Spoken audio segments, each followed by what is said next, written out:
People often make their own yardsticks to measure others' actions and to find a way of criticizing them.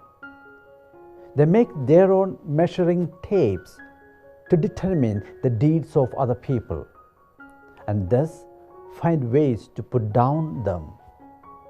The gospel of the day is an invitation to examine this common human tendency of assessing others' actions based on our own standards and speculations.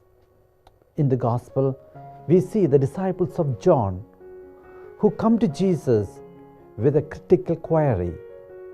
Why do we and the Pharisees fast, but your disciples do not fast? It is interesting to note the reason that the disciples of John use here in order to ask their question. It would be something like, we, the disciples of John, we follow our Master in leading an ascetic and hard life. We fast oftentimes during the week. We live a hard life. Look at the Pharisees.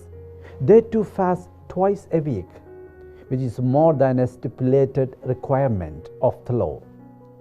But look at your disciples. They're only found to be enjoying life. Why don't they fast like we do?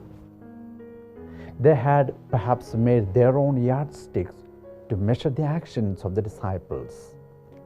But the Lord asked them to change their standards and the measuring scale of judging other people. He gives an example of the bridegroom and the context of a marriage. He compares himself to the bridegroom and says, marriage is the time of joy and celebration, not of mourning or being sad. It's a time of feasting, not fasting. A time of feasting on God's tremendous providence and grace. A time of feasting on the love and compassion shown by the Lord. Thus he teaches his disciples and us not to be tied up by the mere ritual practices.